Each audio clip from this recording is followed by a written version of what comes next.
अस्सलामुअलैकुम। खबर और हकाइक के साथ मैं हूं उमर खत्ताब। जाली अकाउंट केस ECL में शामिल 172 अफराद की फहरिस्त जारी कर दी गई है। सुप्रीम कोर्ट की हिदायत पर जाली अकाउंट केस में 172 अफराद के नाम एग्जिट कंट्रोल लिस्ट ECL में शामिल कर दिए गए हैं, जिनकी फहरिस्त भी जारी कर दी गई है। मौसूल होने वाली फहरिस्त के मुताबिक साबिक सदर और पाकिस्तान पीपल्स पार्टी के शरीक चेयरमैन आसिफ अली जरदारी, चेयरमैन बिलावल भुट्टो जरदारी और फरियाल तालपुर भी शामिल हैं। इनके अलावा जिन बड़ी शख्सियात का नाम ECL में शामिल किया गया है, उनमें मौजूद वजीर आला सिंध मुराद अली शाह, साबिक वजीर आला कायम अली शाह और मारूफ बिजनेसमैन मलिक रियाज का नाम शामिल है। ख्याल रहे कि गुज़श्ता रोज वफाकी वजीर इत्तलात फवाद चौधरी ने प्रेस कॉन्फ्रेंस करते हुए बताया था कि वफाकी kabina ने जाली अकाउंट्स केस में 172 अफराद के नाम ECL में शामिल करने की मंजूरी दे दी है। वजीर इत्तलात फवाद चौधरी ने कहा था कि कौमी खजाने के एक एक रुपए का हिसाब होगा। उम्मीद है अब आसिफ अली जरदारी JIT को संजीदा लेंगे। ECL में ओमनी ग्रुप के जिन अफराद का नाम शामिल किया गया है, उनमें अब्दुल गनी मजीद, अली कमाल मजीद, अनवर मजीद, ख्वाजा मोहम्मद सलमान यूनिस, मोहम्मद आरिफ खान, मोहम्मद हसन, मुस्तफ़ा जुल्करनैन मजीद और निमर मजीद और सैयद ज़ीशान अली वारसी शामिल हैं। मज़कूरा फहरिस्त में सीमेंट बैंक के सरबराह हुसैन लवाई का नाम भी ECL में शामिल कर दिया गया है, जबकि इनके अलावा साबिक़ा और मौजूदा ब्यूरोक्रेट्स और ताजरों के नाम भी ECL में शामिल कर दिए गए हैं। आसिफ अली जरदारी की साहबजादी बख्तावर भुट्टो जरदारी अपने वालिद, भाई और फूफी के हक में बोल पड़ी। समाजी राब्ते की वेबसाइट ट्विटर पर अपने एक पैगाम में उनका कहना था कि एक मुंतखब शुदा हुकूमत ने मेरे वालिद, मेरे भाई और फूफी का नाम ECL में शामिल कर दिया है। हमारे खिलाफ ये हथकंडे नहीं चलेंगे।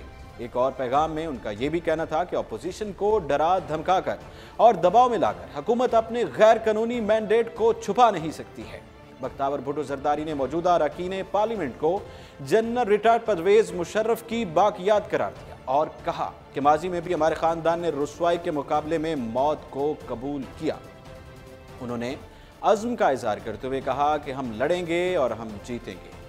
ख्याल रहे कि 2015 के जाली अकाउंट्स और फर्जी लेन देन के मुकदमे के हवाले से पाकिस्तान पीपल्स पार्टी के शरीक चेयरमैन आसिफ जरदारी, उनकी बहन फरियाल तालपुर और उनके कारोबारी शराकतदारों से तहकीकात की जा रही है। United Bank Limited, Sindh Bank और सीमेंट बैंक में मौजूद नामी अकाउंट्स में मौजूद रकम की लागत इब्तदाई तौर पर 35 अरब रुपए बताई गई थी। इस सिलसिले में FIA ने मरूफ बैंकर हुसैन लवाई को गिरफ्तार किया था, जिसके बाद अगस्त के महीने में जाली अकाउंट केस में ही ओमनी ग्रुप के चेयरमैन अनवर मजीद और उनके बेटे अब्दुल गनी मजीद को भी गिरफ्तार कर लिया गया था।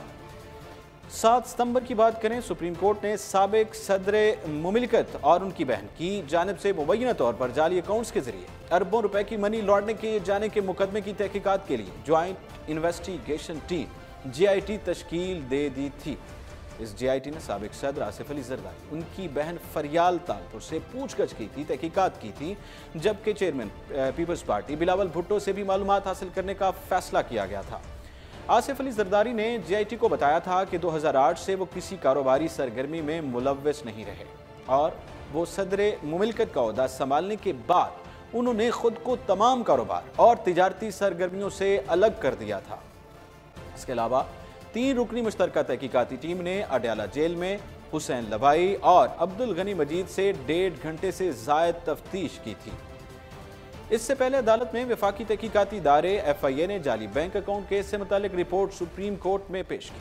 रिपोर्ट में बताया गया कि ओमनी ग्रुप ने कर्ज के लिए 75,25,536 चीनी की बोरियों की गारंटी दी थी। ताहम तहकीकात के दौरान मालूम हुआ कि शुगर मिलों में सिर्फ 8,35,889 बोरियां मौजूद हैं, जबकि 66,92,946 बोरियां गायब हैं। इन बोरियों के गायब होने की वजह से बैंकों के 11.5 अरब रुपए की गारंटी का नुकसान हुआ।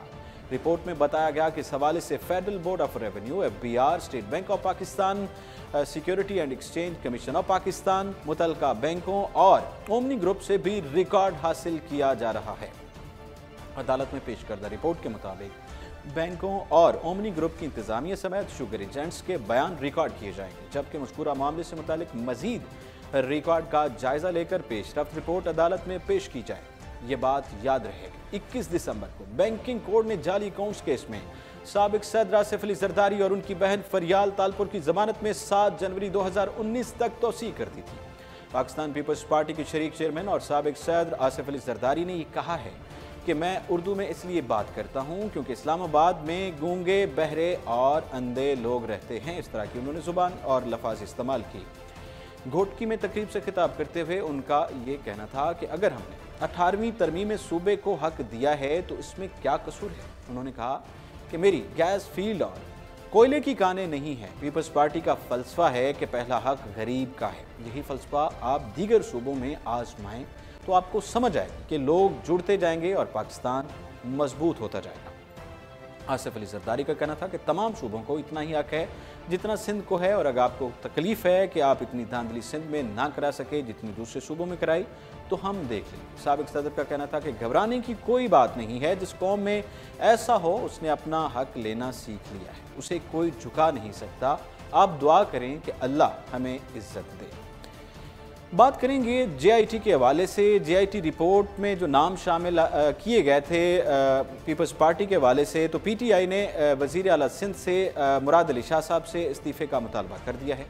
तहरीक इंसाफ ने मनी लॉन्ड्रिंग से मुताल्लिक़ JIT रिपोर्ट में नाम आने पर वज़ीर आला सिंध से इस्तीफ़े का मुतालबा कर दिया। जाली अकाउंट्स केस ECL में शामिल नामों की फहरिस्त जारी कर दी गई। तहरीक इंसाफ के रुकन सिंध असम्बली खुरमशेर जमान ने कराची में गुफ्तगू करते हुए कहा कि वज़ीर आला के इस्तीफ़े का मुतालबा सिर्फ ECL में नाम आने पर नहीं किया। मुराद अली शाह बहुत सारे मामले के पीछे हैं। हर महकमे में अरबों नहीं खरबों रुपए की करप्शन हुई है। हम 5 साल तक इंतजार नहीं कर सकते।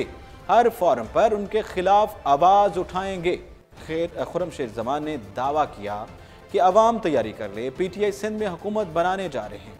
पीपल्स पार्टी की हुकूमत हम गिराएंगे। हम इस रास्ते पर निकल चुके हैं। सिंध में पीपल्स पार्टी की हुकूमत का खात्मा करेंगे। दूसरी जानिब हलीम आदिल शेख का कहना था कि 7.5 अरब की किसानों को दी जाने वाली सब्सिडी भी ओमनी ग्रुप में आ गई है। सिंध बैंक से अरबों रुपए का कर्ज लिया जो मुराद अली शाह के पास है।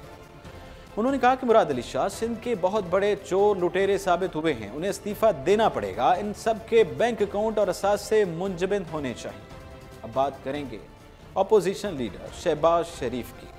शहबाज शरीफ की ज़ेर सदारत पब्लिक अकाउंट्स कमेटी का पहला इजलास हुआ है आज, और रिपोर्ट के मुताबिक पब्लिक अकाउंट्स कमेटी का पहला इजलास कौमी असम्बली में अपोजिशन लीडर शहबाज शरीफ की सदारत में शुरू हुआ, जिसमें राजा परवेज अशरफ, नवीद कमर, राजा रियाज, फ़खर इमाम, सीमी एजदी, इकबाल मोहम्मद अली, राना तनवीर, नसरुल्लाह दरिशक, नूर अलम खान, शेरी रहमान, रियाज फतेहाना, ऑडिटर जनरल, नैब और FIA के हुकाम भी शरीक हैं।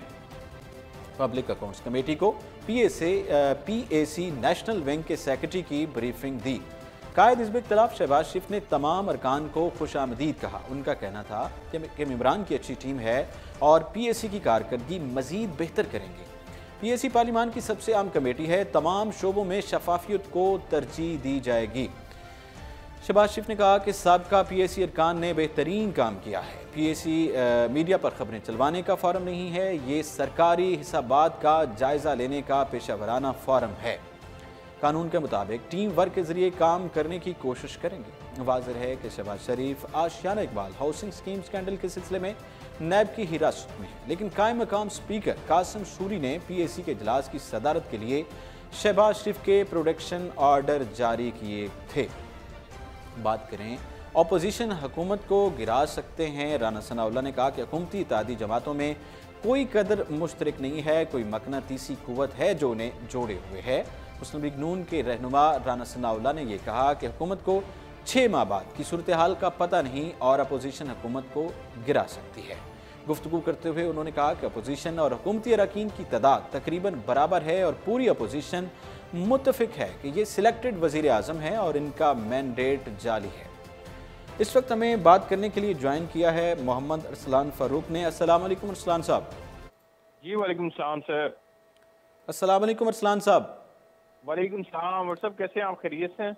मैं ठीक हूँ, अल्लाह का करम है, बहुत शुक्रिया। और हमें ज्वाइन किया है मेहर हमीद साहब भी हमारे साथ मौजूद हैं। मेहर हमीद साहब कैसे हैं आप? जी मैं ठीक हूँ। कैसे हैं आप? खैरियत से हैं भट्टू साहब? बहुत शुक्रिया वक्त के लिए। मैं हमीद सबसे पहले आपकी तरफ आऊँगा। पीपल्स पार्टी के एहतसाब के हवाले से हम बात कर रहे थे, मनी लॉन्ड्रिंग केस और आसिफ जरदारी, और आज तो उनका जो ईसीएल में नाम डाले गए हैं उनकी फहरिस्त भी जारी कर दी गई है। हाँ जी बिल्कुल भट्टू साहब, बात यह है कि आपने पिछला टर्नओवर देखा होगा पीपल्स पार्टी का, तो अचानक जो है उस वक्त भी नैब की तरफ से कार्रवाई जारी थी जब कैम अली शाह को वज़ीर आला की सीट से हटाया गया था और मुराद अली शाह जो जरदारी साहब के जो है अहम बिल्कुल करीबी साथी समझे जाते हैं, वो इसलिए हटाया गया था कि उस वक्त भी नैब तो मुतहरिक हो चुकी थी, क्योंकि जो है वज़ीर आला जब जो होता है तो उसके खिलाफ आपको पता है कार्रवाई जो है कम उस वक्त की जा रही थी। तो क्योंकि मुराद अली शाह के पास तमाम तर वो रिकॉर्ड मौजूद है जो आप कह सकते हैं कि करप्शन जो सिंध में की गई है, क्योंकि मुराद अली शाह पिछले 2 अदवार में जो है वो फाइनेंस मिनिस्टर रहे हैं। तमाम मिनिस्ट्रियों का हिसाब किताब जो है वो उनको पता है मुराद अली शाह को कि कौन सा पैसा कहाँ गया, कहाँ जो है वो खर्च हुआ, नहीं हुआ, या कौन से मुल्क में मनी लॉन्ड्रिंग हुआ है। तो अभी देखें सूरत हाल ये पैदा हो चुकी है भट्टू साहब के जरदारी साहब जो हैं वो चाहते हैं कि उनको गिरफ्तार किया जाए, क्योंकि जरदारी साहब अगर गिरफ्तार होते हैं तो उनको फिर हमदर्दियां भी मिलेंगी और जो वो एहतजाजी तहरीक चलाना चाहते हैं। जिस तरह मुराद अली शाह का आपने जिक्र किया, मुराद अली शाह पे जीआईटी रिपोर्ट के मुताबिक ये साबित नहीं हुआ कि उन्होंने खुद करप्शन करके पैसा अपने बैंक के अकाउंट में डाला है। उन पे ये इल्ज़ामात हैं कि वो उस वक्त हुकूमत में थे और उन्होंने एज ए फैसिलिटेटर जो है का किरदार अदा किया है जो भी मनी लॉन्ड्रिंग हुई उस पैसे में। तो एक तो ये बात, और दूसरी बात ये है कि जरदारी साहब आपने कहा कि वो गिरफ्तार होना चाहते हैं। अगर वो गिरफ्तार सपोज हो जाते हैं तो उससे पीपल्स पार्टी को क्या फ़ायदा हो सकता है? जी देखें भट्टू साहब, पीपल्स पार्टी को ये फायदा होगा कि जो है वो अंदर जब जरदारी साहब हो जाएंगे, जिस केस में जो है जरदारी साहब को डर है कि उस केस में अगर उनको गिरफ्तार ना किया जाए, क्योंकि जरदारी के खिलाफ पहले जो केस रेफरेंस दायर हो चुके हैं उनसे आपको पता है वो बरी हो चुके हैं, लेकिन वो इस वक्त जो है मनी लॉन्ड्रिंग का केस जो है ओमनी वाले में या जो ये जाली अकाउंट है, जरदारी साहब इसलिए चाहते हैं कि इसमें जो है वो उनको जो है ज्यादा ज्यादा ये होगा कि कुछ दिनों के लिए जेल हो जाएगी और उसके लिए या फिर नाअहल कर दिए जाएंगे। तो उसके बाद उन्होंने एहतजाजी तहरीक चलानी है और एहतजाजी तहरीक जो है सिंध में भी उभर कर सामने आएगी, और इसके बाद जब वो पंजाब में आएगी तो पंजाब में भी उनको हमदर्दी हासिल होगी और फिर उनके साथ नून लीग मिल जाएगी। तो इस वक्त जो हुकूमत है, हुकूमत तो चाह रही है कि उनको गिरफ्तार किया जाए, लेकिन हुकूमत के लिए ये भी इस वक्त फैसला करना मुश्किल है कि जरदारी को जो है गिरफ्तार करना चाहिए या नहीं गिरफ्तार करना चाहिए। इस वक्त हुकूमती जो पार्टी है वो गठजोड़ इसी में है कि क्या जरदारी को गिरफ्तारी से जो है ज्यादा नुकसान मिलता है या जरदारी को ना अहल होने से ज्यादा नुकसान मिलता है। लेकिन इस वक्त अगर जरदारी और नून लीग का जो गठजोड़ है वो बन जाता है तो शायद वो पीटीआई के लिए आगे के लिए जो है नुकसानदेह साबित भी हो सकता है। ठीक है मेहर साहब, शायद वो पीटीआई के लिए प्रॉब्लम क्रिएट करे। असलान साहब, आपकी तरफ आऊँगा कि मुराद अली शाह के बारे में हमने बात की, तो पीटीआई के जो अरकान हैं उन्होंने पीटीआई की तरह ये मौक़िफ़ अपनाया गया है, उन्होंने वज़ीर आला सिंध मुराद अली शाह से इस हवाले से इस्तीफ़े का मुतालबा कर दिया है। हाँ जी, आज फैसल वाडा साहब ने और शेख रशीद साहब ने जो है इस हवाले से प्रेस कॉन्फ्रेंस भी की और उसमें उन्होंने जरदारी साहब को भी मुर्दे इल्ज़ाम ठहराया और मुराद अली शाह से इस्तीफ़े का मुतालबा किया है। मेरे ख्याल में पॉलिटिक्स है और हमेशा से ऐसे होता आया है कि पॉलिटिक्स के अंदर हाइप क्रिएट करने के लिए मुखालफिन एक दूसरे के ऊपर लफ्जों का वार जो है वो करते हैं, लफ्जों की जंग जारी रहती है और ये लफ्जों की जंग ही कही जाएगी कि हुकूमत मुतालबा कर रही है। ये हुकूमत का कोई ऑफिशियल मुतालबा तो नहीं है, एक सियासी मुतालबा है शेख रशीद साहब का। और मुराद अली शाह साहब ने अपने आप को जिस तरह से रात भी उन्होंने एक जगह बात करते हुए कहा, उन्होंने कहा कि मुझे कोई एतराज नहीं है, आप चीजों को इन्वेस्टिगेट करें प्रॉपर। जेआईटी ने चीजों को नेगेटिव जो है वो सेंस में लिया है। उन्होंने ट्रैक्टर की सब्सिडी के ऊपर बात की, उन्होंने कहा कि हम तो इससे पहले भी कई ग्रुपों को सब्सिडाइज कर चुके हैं, सब्सिडी दे चुके हैं। हम इसी तरह से शुगर मिलों को हम सब्सिडी दे चुके हैं, जिनमें जहांगीर तरीन साहब की शुगर मिल भी शामिल है। तो आप उन चीजों को किस नजर से देखेंगे? अगर आप सिर्फ ये समझते हैं कि ओमनी ग्रुप और वो ओमनी ग्रुप हुकूमत से सब्सिडी ले रहा है और ओमनी ग्रुप के मालकान का जरदारी साहब से ताल्लुक है, तो इसका ये मतलब है कि हमने उनको ऑब्लाइज किया तो उनका कि ये नेगेटिव है। हुकूमत को चाहिए कि ये जो JIT बनी है, इस JIT की जो नेगेटिव इंटेंशंस हैं उनको पॉजिटिव रखे। ताल्लुकात सब जगह होते हैं, जबकि लेकिन यहाँ अजलान तक साहब ये जरदारी मुराद अली साहब तो शाह ये कहते थे, उन्होंने बयानात दिए थे कि मैं JIT को संजीदा नहीं लेता हूं, तो अब तो उनको संजीदा लेना पड़ेगा ना। देखिए वो सब दो बातें हैं इसमें। गुजारिश ये है कि ये समझते हैं कि ओमनी ग्रुप और वो जी इसमें गुजारिश ये है कि दो बातें हैं इसमें। एक तो बात ये है कि हम JIT ने कोई भी हुकूमत ने कोई सब्सिडी दी और उस सब्सिडी के अंदर बेनिफिशरी जो थे वो कौन कौन थे। ये जो कहना है कि जी ओमनी ग्रुप सबसे ज्यादा बेनिफिशरी है और वो इसलिए बेनिफिशरी है क्योंकि वो जरदारी साहब का ताल्लुक वाला है और जरदारी साहब ने उनको हुकूमती जो है वो ठेके दिए और उन ठेकों से किकबैक्स आई हैं, तो ऐसा नहीं होता। ये प्रॉपर अब इन्वेस्टिगेशन होगी और अदारे इन्वेस्टिगेशन करेंगे और उन इन्वेस्टिगेशन के नतीजे के अंदर जो है वो चीजें खुल के सामने आएंगी। JIT की रिपोर्ट कोई हतमी रिपोर्ट नहीं होती। ऐसा जो है वो ये समझ लेना कि उसकी वजह से पूरी की पूरी हुकूमत या पूरे का पूरा निजाम जो है वो मलिया मेट कर दिया जाएगा सिंध हुकूमत का, तो ऐसा नहीं है। ये मेरा ख्याल है कि इसको फर्दर इन्वेस्टिगेशन की जरूरत है। अच्छा, फर्दर इन्वेस्टिगेशन की ज़रूरत है। मेयर साहब ने कहा कि वो एहतजाज, अगर जरदारी साहब गिरफ्तार होते हैं तो वो एहतजाज चलाएंगे और उनसे उनको फ़ायदा होगा। क्या वाकई फ़ायदा होगा? और दूसरी बात यह है कि कल जो बरसी थी मोहतरमा साहिबा की, तो उस पर जो तकरीर का जो सिलसिला हुआ, बिलावल भुट्टो जरदारी साहब ने भी तकरीर की, आसिफ जरदारी साहब ने भी की, तो सख्त लहजा उन्होंने अपनाया और इस तरह पहले बिलावल भुट्टो ने कभी इस लहजे से या इतना एग्रेसिव होकर तकरीर नहीं की। तो इस पर आप क्या कहेंगे? लेकिन उन्होंने कोई जो अपना मौक़िफ़ जो है वो वाज़ेह तौर पर बयान नहीं किया था अपने आप को क्लियर करने के लिए, और कोई हिकमत अमली के हवाले से भी उन्होंने कोई ऐलान नहीं किया था। वो करना क्या चाहते हैं? हुकूमत को बचाना चाहते हैं? क्या मकसद है उनका?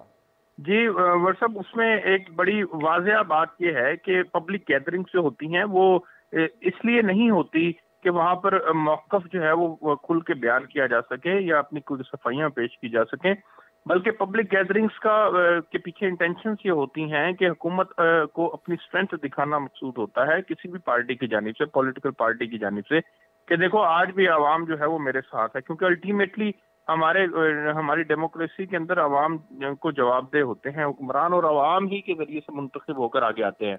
तो जरदारी साहब ने कल बड़ी सख्त तकरीर की। बिलावल भुट्टो जरदारी ने देना चाहिए ना, अवामी तौर पर बताना चाहिए। जी, वो उसमें ऐसे है कि उन दोनों ने अपना जो जारहाना मौक़िफ़ था वो जरूर दिया। उन्होंने कहा कि ये औचे हथकंडे हमारे खिलाफ पहले भी इस्तेमाल होते रहे हैं, हम जेल जाने से घबराते नहीं है, हम खुल के मुकाबला करेंगे, हर महाज पर हम जंग करेंगे। और ये अदारों को भी वाज़ेह पैगाम था कि हमारा मोराल बहुत अप है, हम समझते हैं कि हमारे साथ ज्यादती हो रही है। और बिलावल भुट्टो की तो तकरीर बहुत ही जारहाना थी, जिसके अंदर बड़ी गहरी बातें थी, जिसमें उन्होंने कोई माजी के हवाले भी दिए और माजी के अंदर जो है वो बेशुमार स्कैंडल्स की भी बात की कि उनका क्या बना।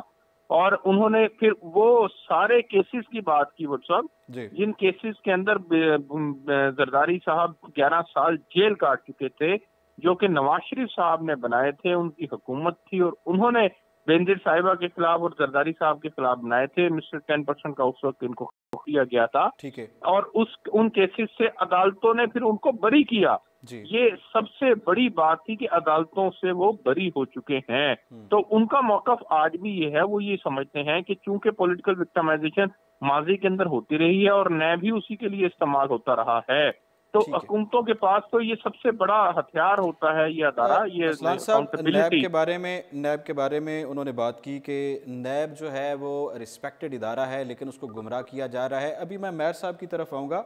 मेयर साहब, आप क्या देखते हैं पीपल्स पार्टी का जो ये एहतसाब का सिलसिला है, रेफरेंस दायर होंगे, कितना वक्त लग सकता है? और जो ख़ास तौर पर एक जो ऑडियो वायरल हुई है लतीफ़ खोसा साहब की, उस पर आप क्या कहेंगे? और लतीफ़ खोसा साहब का उस पर कोई मौक़िफ़ सामने आया है कि वो ऑडियो में जो वॉइस है उनकी है? और क्या वाकई जो उन्होंने डेट बताई है 31 दिसंबर की, उस दिन आसिफ जरदारी साहब गिरफ्तार हो सकते हैं? जी देखें भट्टू साहब, हर बंदे का अपना एक नजरिया होता है। जो मेरे पास अभी तक मालूमात हैं कि जरदारी साहब को अभी ये गिरफ्तार नहीं किया जाएगा। और दूसरी, मैं आपको ये भी बताता चलूं कि जो वायरल हुई है उनकी ये ऑडियो, तो कोर्ट में जो खासकर ये ऑडियो वगैरह है, ये जो है काबिल कबूल नहीं होती, इस पे कोई बात भी नहीं होती। जैसे कि लतीफ खोसला साहब ने खुद कह दिया कि जब चीफ साहब ने पूछा तो उन्होंने इसको ना तो डिनाई किया है और ना उन्होंने एक्सेप्ट किया है कि ये मेरी जो है ऑडियो है। तो उसके साथ साथ जैसे आपने कहा कि आगे कितना वक्त लगेगा, इसको रेफरेंसेस दायर होने में तकरीबन 1.5 साल का अरसा जो है वो साल का लग जाना है। और इसके साथ साथ आप देखें कि दूसरी जानिब नून लीग है, पीपल्स पार्टी है, वो जो खिचड़ी पका रही है। और इसके साथ साथ उनकी जानब से बार इल्जामात भी लगाए जा रहे हैं कि कौन कर रहा है, किधर हो रहा है। लेकिन इस वक्त पीटीआई को भी सोच समझ के जो है काम लेना होगा। अभी ये 172 की भट्टू साहब लिस्ट जारी की गई है। टोटल जो लिस्ट है सिंध में मजीद ब्यूरोक्रेट्स भी हैं, मैं आपको थोड़ा बता देता हूँ। 400 कुछ लोगों की लिस्ट एक इनके पास अभी मौजूद है। जो किस्त होगी इनकी, आप किस्त कह लें, या अगला मरला जो होगा, मजीद जो ब्यूरोक्रेट हैं, कुछ उसमें पुलिस के अफसरान भी हैं। मैं आपको कुछ के नाम भी बता देता हूँ, जैसा कि गुलाम हैदर जमाली जो आईजी सिंध रहे हैं, वो उनका भी नाम अगली लिस्ट में आ जाएगा। उसके अलावा कुछ बीआईजीज हैं, कुछ मजीद जो चीफ सेक्रेटरीज रहे हैं या सेक्रेटरीज रहे हैं, उनके भी नाम अगली लिस्ट में आ जाएंगे। और इसके साथ वो 437 की वो है। फिर उसके बाद एक लिस्ट जो है वो जारी की जाएगी। ये टोटल तकरीबन जाके कोई 800 से ज्यादा लोग हैं जो सिंध में करप्शन हुई या सिंध में करप्शन के हवाले से जो है वो मुलविस पाए गए, या ये जाली अकाउंट्स है। तो इस हवाले से मजीद ये पंडोरे बॉक्स खुलते रहेंगे। और मजीद आप देखिएगा कि जो है, क्योंकि प्रॉपर तौर पे जो है पीपल्स पार्टी वो इनका डिफाइन करने के लिए भी इस वक्त तैयार हो चुकी है। और जैसा कि इस्तीफा भी मांगा गया है वज़ीर आला सिंध से, तो वज़ीर आला सिंध जो है वो इस्तीफा शायद ना दें, ना जो है, या तो फिर गवर्नर राज लगता है तो जाके जो है पीपल्स पार्टी जो है अपना लाए अमल इख्तियार करती है। क्योंकि पीपल्स पार्टी ने इस दफा जो है वो सोच लिया है कि इस हवाले से एहतजाज करना है, एहतजाजी तहरीक चलानी है, जो सिंध से लेके जो है वो इस्लामाबाद तक आया जाएगा। धरने होंगे, उसके साथ साथ रैलियां होंगी, इसके साथ साथ जो है ये एहतजाजी मुजाहरे भी किए जाएंगे। लेकिन दूसरी जानिब जो है कोशिश यही की जा रही है पीटीआई की जानिब से कि ये अगर गिरफ्तारी कोई अमल में आती है, अभी तक गिरफ्तारियां जो जैसा कहा जा रहा है ना कि हो जाएंगी, लेकिन अभी हुकूमत जो है उनको जो उनके कानूनी मुशावरत है वो भी कर रही है कि क्या हमें गिरफ्तारी करनी चाहिए या कौन कौन से केसेस में करनी चाहिए। क्योंकि जरदारी के खिलाफ आप देखिए पहले कुछ ना कुछ एफआईआर होगी, उसके बाद उनको गिरफ्तार किया जाएगा। केस चलेगा, रेफरेंसेस दायर होंगे, वक्त लगेगा, तहकीकात होंगी। अरसलान साहब, अगर नून लीग की बात करें तो पीएसी इजलास हुआ शहबाज शरीफ की सदारत में आज, और उन्होंने कहा कि नून लीगी दौर के ऑडिट नहीं देखूंगा, और उनका जो चेयरमैन बनना है उस पर कल शेख रशीद साहब ने भी बयान दिया था कि मैं इसके खिलाफ चैलेंज करूंगा। लेकिन आज सुबह ही एक दरख्वास्त गुजार ने उसके हुकूमत के इस इक़दाम को चैलेंज कर दिया गया है। हाँ जी बिल्कुल, चेयरमैन पीएसी के मामले को जो है वो चैलेंज किया गया है। और मेरे ख्याल के अंदर ये इसको हम यूं ही कह सकते हैं कि चैलेंज तो किया जाएगा, लेकिन देखना यह होगा कि क्या वाकई इसका इख्तियार है भी कि नहीं मामले को इन सेंस लेने का। शहबाज शरीफ साहब का बहरहाल पार्लियामान सुप्रीम अदारा है, पार्लियामान मदर ऑफ ऑल इंस्टीट्यूशंस है। तो इसमें ये जो माजी के अंदर बहस छिड़ी थी कि सुप्रीम कोर्ट ज्यादा सुप्रीम है या पार्लियामेंट ज्यादा सुप्रीम है, सुप्रीम कोर्ट के पास ये इख्तियार है कि वो पार्लियामेंट के बनाए हुए कानून की तशरीह कर सकती है। लेकिन सुप्रीम कोर्ट ऑफ पाकिस्तान जो है वो पार्लियामेंट का वो फैसला जिसके अंदर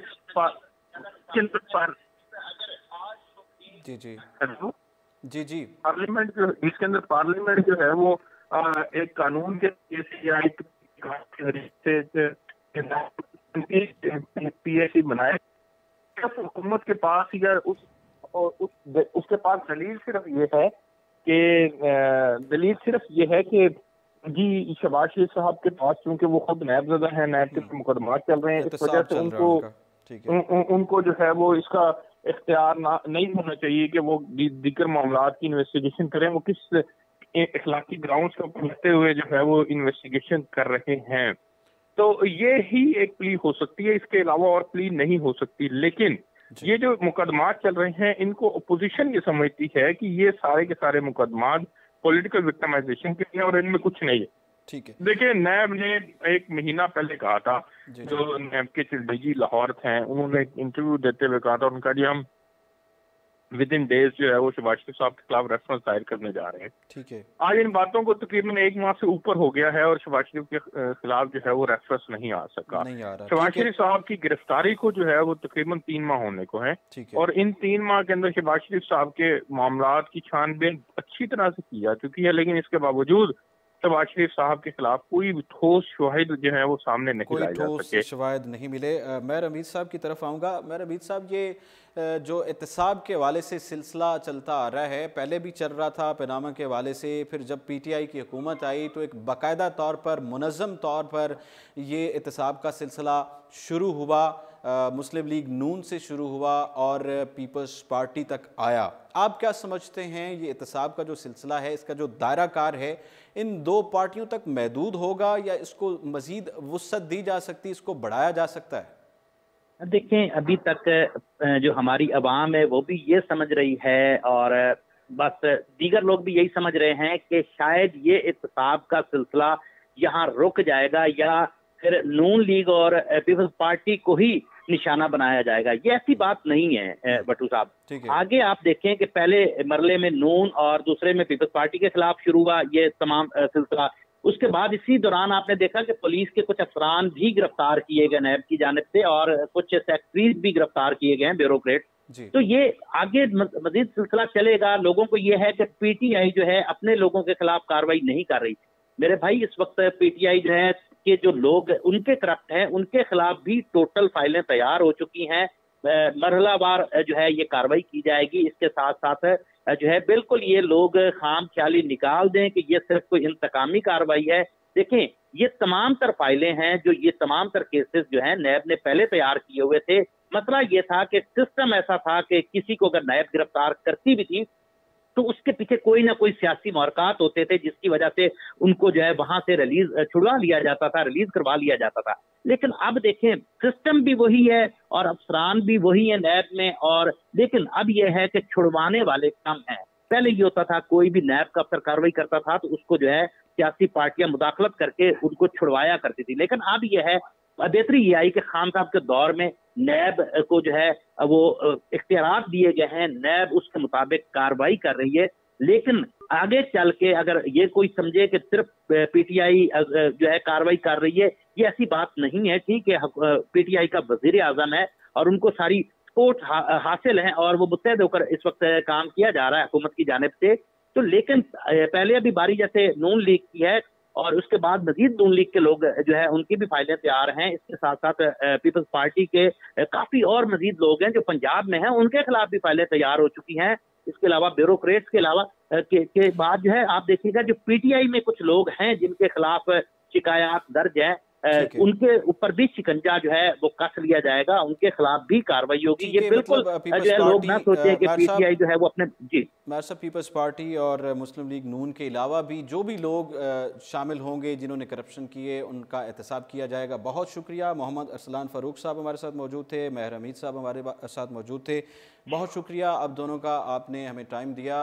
तो इनका कहना था, हमारे साथ मौजूद थे, इन तज्जिया पेश किया। इन्होंने बताया है कि जो मौजूदा हुकूमत है उन्होंने जो मुहिम चलाई है एहतसाब के हवाले से, उसका दायरा कार जो है वो मुस्लिम लीग नून और पीपल्स पार्टी तक महदूद नहीं रहेगा। चाहे कोई भी पार्टी होगी, एहतसाब सबका होगा, क्योंकि कानून की जो बालादस्ती है उसको यकीनी बनाने के लिए सबको कानून को फॉलो करना होगा और इदारे जो है वो ख़ुद मुख्तार हैं और नैब जो है उसको भी ख़ुद मुख्तारी हासिल है, वो तहकीकात कर सकते हैं। और इस तरह उन्होंने कहा है कि जो पीपल्स पार्टी पर उन्होंने बात करते हुए कहा कि पीपल्स पार्टी जो है वो चाहती है कि जरदारी साहब की गिरफ्तारी हो। क्यों चाहती है?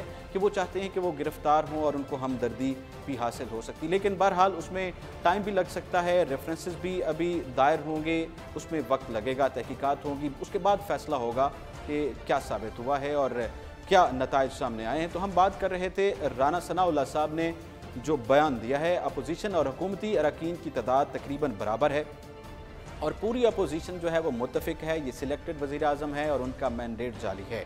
राना सनाउल्लाह ने कहा कि हुकूमती इत्तेहादी जमातों में कोई कदर मुश्तरक नहीं, कोई मकनतीसी कुव्वत है जो उन्हें जोड़े हुए है, जबकि अपोजिशन को दीवार से लगाने के लिए बड़े पैमाने पर धांधली की गई है। मुस्लिम लीग नून के रहनुमा ने कहा कि इस इख्तिलाफ का काम निज़ाम को आगे बढ़ाना है।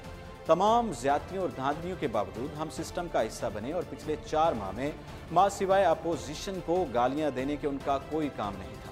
राना सनाउल्लाह ने वज़ीर रेलवे शेख रशीद और वफाकी वज़ीर इत्तलात फवाद चौधरी पर तनकीद करते हुए कहा कि पिंडी का शैतान और जेहलम का डब्बू यही करते रहेंगे तो हमसे ताउन की तवक्को न रखें। याद रहे कि मुस्लिम लीग नून के सदर शहबाज शरीफ और पार्टी के तायाद कायद नवाज शरीफ के जेल जाने के बाद पार्टी क़यादत की जानिब से तंजीमी अमूर चलाने के लिए एडवाइजरी बोर्ड बनाया गया और राना सनाउल्लाह इस बोर्ड का हिस्सा हैं।